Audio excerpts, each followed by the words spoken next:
সুসংগঠিত করতে কয়েক মাসের মধ্যে কাউন্সিল করতে স্থায়ী কমিটির বৈঠকের সিদ্ধান্ত জানালেন বিএনপি মহাসচিব। সরকারের ৪৭ দিনের কর্মকাণ্ডের বিষয়ে আলোচনা।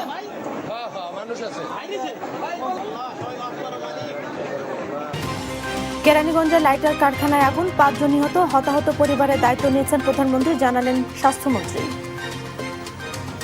এই ঘটনায় যারা আহত ওনাদের চিকিৎসার দেখভাল করতে যত রকম টাকা পয়সা লাগবে মাননীয় প্রধানমন্ত্রী সম্পূর্ণরূপে তা বেয়ার করবেন।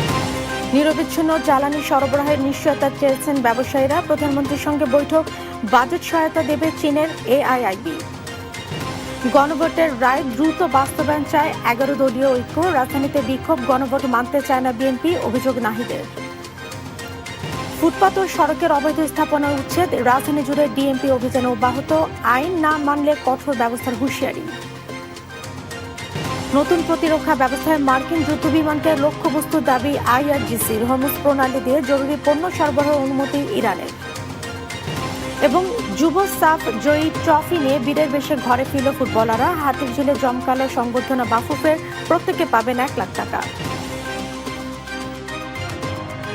এই অবস্থায় পড়তে না চাইলে ব্যবহার করুন rainbow damp protector. Elastomeric emulsion থাকায় দেয়াল থাকে damp proof rainbow paints, colour of joy. সংবাদ রাতে দেখছিলেন সুপার বোর্ড সংবাদ শিরোনাম, সঙ্গে আছে আমি জেসিকা বিদিন।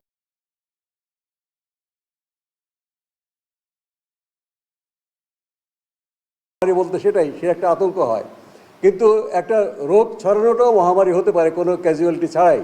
একদিকে আক্রান্ত শিশুদের যথাযথ আইসোলেশন, অন্যদিকে দ্রুত গণটিকাদান কর্মসূচি জোরদার করা না গেলে এই পরিস্থিতি সামাল দেওয়া কঠিন হবে বলছেন জনস্বাস্থ্য বিশেষজ্ঞরা। এসব তথ্য স্বাস্থ্য অধিদপ্তর। দেশ টিভি, ঢাকা। দেখছেন সংবাদ দুপুর। আরএফএল এসডব্লিউআর পাইপই মাপে যা বলে তাই দেয়। RFL SWR pipe and fittings.